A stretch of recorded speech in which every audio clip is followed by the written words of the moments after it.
prophète sallallahu alayhi wa sallam nous dit dans un hadith: Akthiru min dhikri hadhi min ladhat. Rappelez-vous fréquemment celles qui coupent les plaisirs. Rappelez-vous fréquemment celles qui coupent les plaisirs. En tant que musulman, avant de commettre un péché, il faut toujours se demander: si jamais je mourais maintenant, Allah sera-t-il satisfait de moi?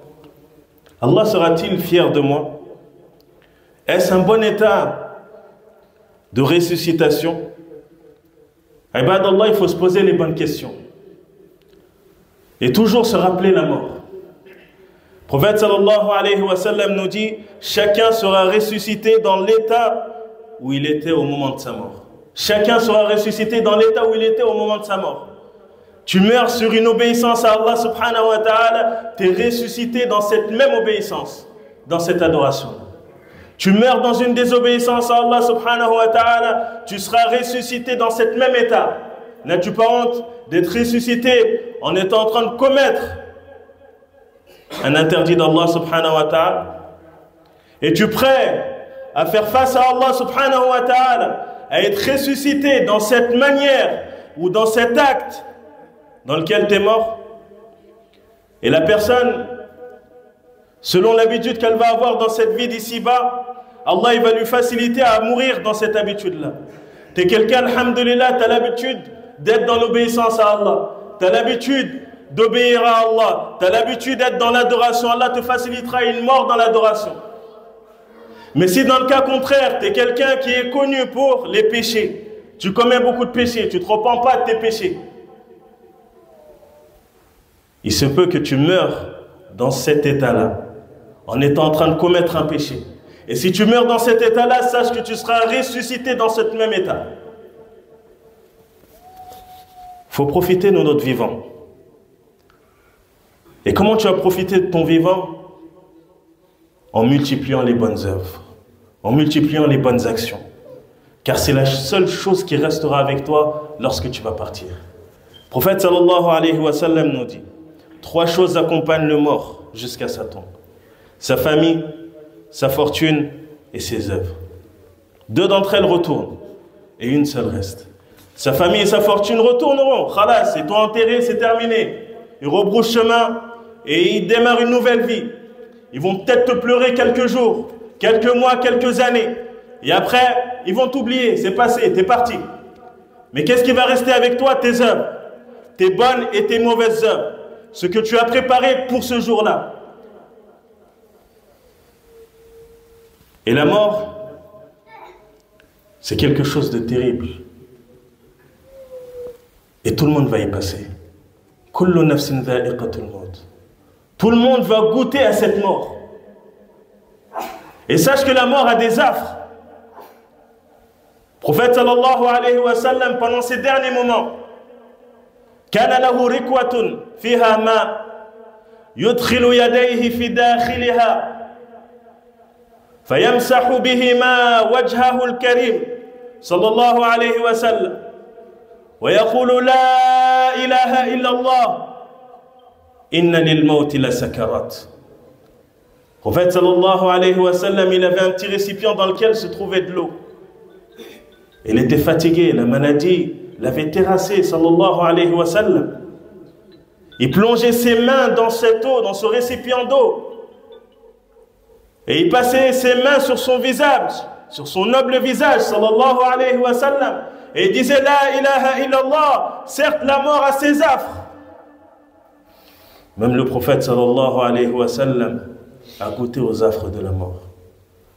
Et la mort est un malheur. C'est ainsi que l'a cité Allah subhanahu wa ta'ala. حتى إذا جاء وإن كنتم وإن أنتم ضربتم في الأرض فأصابتكم مصيبة الموت. Allah a cité la mort comme étant un malheur. Tout comme la mort est une certitude sur laquelle il n'y a aucune divergence, ni auprès des croyants, ni auprès des non-croyants. La mort est une certitude, ya akhi. Tu vas certes mourir, tu n'es pas éternel sur terre. Tu as un temps déterminé. Ya ibn Adam, innama anta anfas, kullama dhahaba nafasun, dhahaba ba'duk. Comme disaient certains parmi les pieux prédécesseurs, ô fils d'Adam, tu es certes que des respirations. Et pour chaque respiration, c'est une partie de toi qui part. Car ta respiration est déterminée. Tu as un temps qui est déterminé. Ce qui fait qu'à chaque fois que tu prends de l'âge, toi tu crois que tu es en train de prendre de l'âge, mais en réalité, tu es en train de réduire ton âge.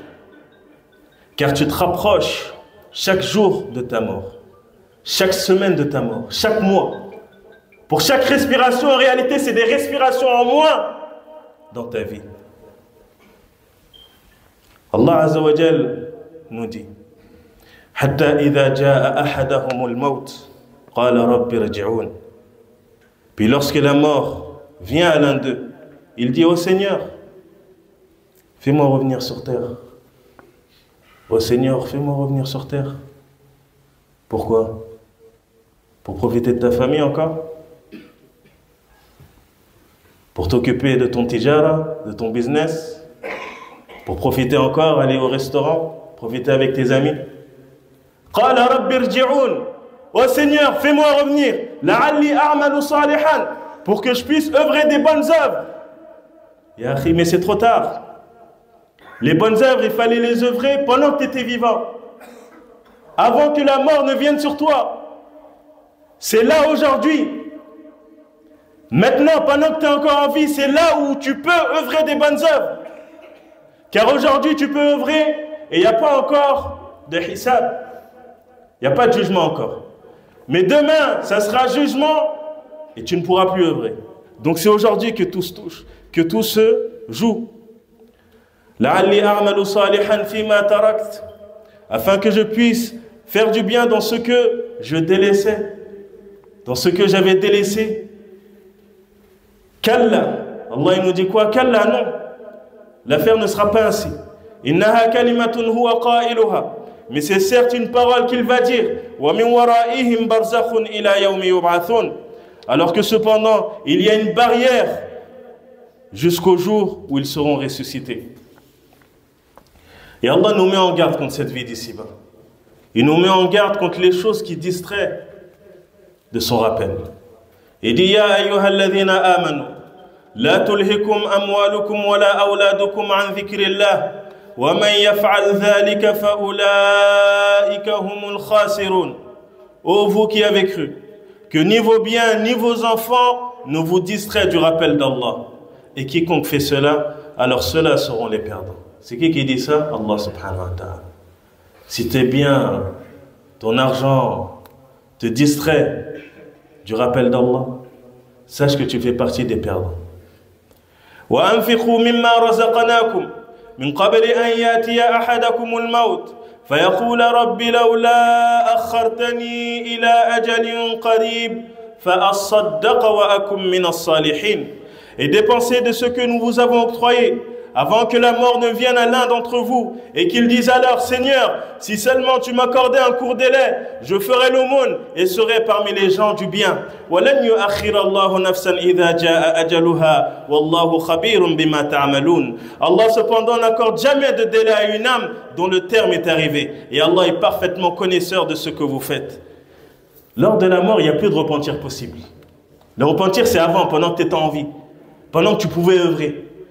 وليست التوبة للذين يعملون السيئات حتى إذا حضر أحدهم الموت قال رب إني تبت الآن ولا الذين يموتون وهم كفار. Et il n'est pas de repentir destiné à ceux qui commettent le mal jusqu'au moment où la mort se présente à l'un d'eux et qu'ils disent: à présent je me repens, à présent, maintenant.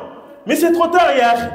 Comme Pharaon, Moussa l'a appelé à Allah subhanahu wa ta'ala. Il l'a appelé à revenir vers Allah. Que s'il acceptait le message d'Allah, qu'Allah lui pardonnerait ce qui s'est passé. Mais il a refusé de croire. Jusqu'au moment où il était dans la mer et qu'il était en train de couler. قال الآن آمنت بما آمنت به بنو إسرائيل. Il a dit: maintenant je crois à ce à quoi ont cru les enfants d'Israël. Mais c'est trop tard, ya akhi. Pendant combien de temps Allah t'a envoyé des messagers qui t'ont appelé au bien? Pendant que tu avais la force, tu avais ta puissance encore. Mais c'est maintenant que tu es en train de mourir que tu veux te repentir parce que tu sais, tu connais ta destination. Mais là, c'est trop tard. Allah, il accepte le repentir de son serviteur. Tant que son âme n'est pas en train de sortir. Donc on profite de cette énorme chance qu'on a aujourd'hui d'être encore en vie, de corriger ce qu'il y a à corriger en nous. Et Allah sait combien on a besoin de se corriger. Allah il nous informe ici de ce qui va se passer. Mais où on est? Pourquoi on ne réfléchit pas? Allah il nous informe, subhanallah. Aïbun alayna. C'est une honte de notre part de savoir qu'Allah nous voit, qu'Allah nous entend. Mais avec ça, ça ne nous freine pas. On fait le haram, on dit du haram, et on sait qu'Allah nous entend, et on sait qu'Allah nous voit. Aïbun alayna. C'est une honte. Et Allah il nous parle dans le Coran, il nous rappelle à l'ordre, il nous rappelle qu'il est le miséricordieux, le très miséricordieux, qui pardonne les péchés. Il attend de nous qu'on revienne vers lui. Et il est très généreux pour qu'il nous fasse rentrer dans son paradis. Mais où est-ce qu'on est? Allah nous a mis en garde contre cette vie d'ici-bas. Elle ne vaut rien. Innama ad-dunya mal'una. Cette vie d'ici-bas est maudite. Mal'unun kullu ma fiha. Et tout ce qui est à l'intérieur de cette vie d'ici-bas, tout ce que contient cette vie d'ici-bas est maudit par Allah, son créateur. Mais avec ça, on se fait avoir. Avec ça, on suit Shaitan. Avec ça, on ne veut pas revenir vers Allah jusqu'à ce que nous vienne la mort. Alors qu'Allah Azza wa Jalla nous a mis en garde contre cette mort. Et il nous a dit qu'on allait regretter. Mais ce regret-là, il ne servira à rien. À partir de ce moment-là où l'ange de la mort est venu pour récupérer ton âme, c'est terminé. Il n'y a plus de retour possible. C'est toi et ce que tu as œuvré. Personne ne pourra t'aider ce jour-là. Tes millions que tu as amassés dans le haram, tu crois que c'est eux qui vont intercéder en ta faveur pour pouvoir te faire entrer au paradis? La qu'Allah, personne ne pourra rien pour toi. C'est toi et tes propres actions. Qu'est-ce que tu as avancé pour ta vie d'ici-bas? Ou bien qu'est-ce que tu as avancé pour ton au-delà? Ya ayyuhalladhina amanu taqullah wal tanzur nafsun ma qaddamat lighad. Oh vous qui avez cru, craignez Allah et que chaque âme regarde ce qu'elle a avancé pour demain. Qu'est-ce que tu as préparé pour demain? Et là, quand Allah il te parle de demain, il te parle du jour dernier. Il t'a dit demain parce que c'est proche. Qu'est-ce que tu as avancé pour demain? Tu sais que tu vas mourir.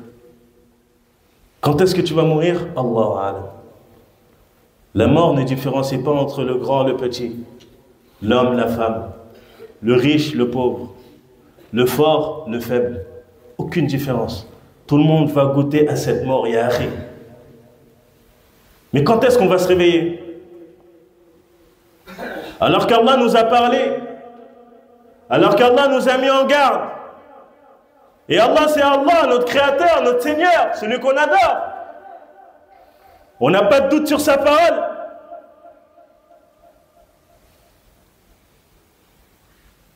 Où est-ce qu'on en est? De nos jours, nous ne pensons plus trop à la mort. On ne se rappelle plus trop la mort. Et ce n'était pas comme ça qu'étaient les pieux prédécesseurs. Un homme demanda à un savant parmi les pieux prédécesseurs de l'exhorter. Il l'emmena auprès des tombes au cimetière.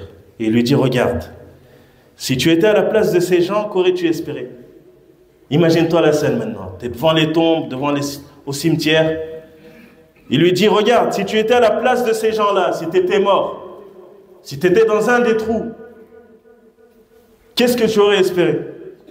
L'homme répondit, j'aurais espéré qu'Allah me fasse revenir à la vie de ce bas monde, afin que je puisse œuvrer d'une manière autre que ma manière d'œuvrer actuelle. Il lui dit alors, tu es actuellement dans ce que tu espères, alors œuvre, avant que cela ne devienne une simple espérance. Et subhanallah, quelle exhortation. Toi-même, tu sais que si tu étais mort aujourd'hui, tu voudrais revenir sur terre pour faire des bonnes œuvres.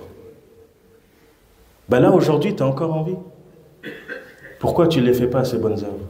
Pourquoi tu attends de partir? Pourquoi tu attends de mourir pour pouvoir espérer? Alors que tu sais que ça ne servira à rien, tu ne pourras pas revenir. Mais aujourd'hui, tu as encore cette capacité. Tu peux encore faire le bien. Et tu sais que tu vas partir, subhanallah. Personne n'est éternel dans cette vie d'ici-bas. Cette vie d'ici-bas, tu es comme un voyageur. Kun fi dunya ka'annaka gharib aw 'abir as-sabil. Le prophète sallallahu alayhi wa sallam, il dit à Ibn Omar, sois dans cette vie d'ici-bas comme un étranger ou comme un voyageur. Tu es un voyageur, tu es en train de faire une escale. Tu sais pas, l'avion il peut partir à tout moment. Tu n'as pas d'information. Mais tu dois être prêt. Lorsque l'avion est prêt, tu montes dedans, tu pars. Donc prépare-toi, ya akhi. Al-amru jid la hazla fi. L'affaire est vraiment sérieuse. L'affaire est vraiment, vraiment sérieuse. Il n'y a pas de temps à perdre. Et aujourd'hui, on vit dans des sociétés où ils font tout pour nous écarter de cette réalité. Pour pas que tu penses à la mort. Là, il ne faut pas penser à la mort. Profite de ta vie. Parce qu'ils savent que si tu penses à la mort, tu vas te préparer pour cette mort. Le prophète sallallahu alayhi wa sallam, il nous dit, les plus intelligents, les croyants les plus intelligents, c'est ceux qui se rappellent le plus la mort. Mais c'est pas tout. Ceux qui se rappellent le plus la mort et qui œuvrent et qui s'y préparent le plus. Car c'est ça le plus important. C'est de savoir que tu vas mourir, mais que cette science que tu as te pousse à te préparer à cette mort. À préparer les bonnes œuvres. Pour que lorsque tu vas rencontrer Allah, tu sois parmi ceux à qui on va dire rentre au paradis. Et que tu ne fasses pas partie de ceux à qui on va dire rentre en enfer. Et pour ça, c'est maintenant que ça joue, ya ibadallah. C'est maintenant que tout se joue. Alors qu'on revienne à Allah, qu'on se repente à lui, qu'on œuvre des bonnes œuvres, qu'on profite de ce qu'on peut profiter de cette vie d'ici-bas qui est éphémère et qui ne vaut rien en réalité. Dans le halal. Et que cette vie d'ici-bas ne nous occupe pas de notre principal objectif qui est l'au-delà. Et qu'Allah nous accorde une bonne fin. Rabbana atina